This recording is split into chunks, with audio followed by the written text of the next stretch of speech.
അങ്ങനെ മനസ്സ് അല്ലാഹുവിലേക്ക് അടുത്തു നിന്നാൽ ഒരു പ്രയാസം വരുമ്പോ, ഒരു വിഷമം വരുമ്പോ, ഒരു സങ്കടം വരുമ്പോ, മനസ്സൊന്ന് വേദനിക്കുമ്പോ വിറയാർന്ന കൈകൾ ഉയർത്തിയിട്ട് വിറയാർന്ന ചുണ്ടുകളുമായിട്ട് അല്ലാ അല്ലാ എന്ന് വിളിച്ചു കഴിഞ്ഞാൽ ആ വിളിയാളത്തിന് പടച്ചതമ്പുരാൻ ഉത്തരം നൽകുന്നതാ.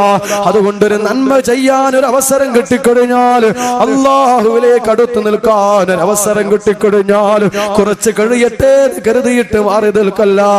ആ നന്മകൾ ധാരാളമായിട്ട് ചെയ്യാനും അതുവഴി അല്ലാഹുവിലേക്ക് അടുത്തടുത്തടുത്തടുത്ത് അല്ലാഹുവിലേക്ക് ഹൃദയ സാന്നിധ്യം ഉറപ്പിവറിച്ചാൽ, ഹൃദയ സാമീപ്യം ഉറപ്പിച്ചു വെക്കാൻ നമുക്ക് സാധ്യമാകണം. അങ്ങനെ ഓരോ നന്മകളിലൂടെ അല്ലാഹുവിലേക്ക് അടുത്ത് നിൽക്കുക. അല്ലാഹുവിനെ അല്ലാതെ പിന്നെ ആരെയാ സ്നേഹിക്കുക? അല്ലാഹുവിനോടുള്ള സ്നേഹമല്ലാതെ പിന്നെ ആരോടുള്ള സ്നേഹമാ നെഞ്ചിൽ സൂക്ഷിച്ചു വെക്കുക? അല്ലാഹു സ്നേഹമാണ്, അല്ലാഹു കാരുണ്യമാണ്, അല്ലാഹു ദയാപരനാ, അല്ലാഹു ദയാപരനാ, അല്ലാഹു എല്ലാം പുറത്തു തരുന്നവനാ, അല്ലാഹു അഫ്വ് ചെയ്യുന്നവനാ. അല്ലാഹുമ്മ ഇന്നക അഫൂൻ തുഹിബ്ബുൽ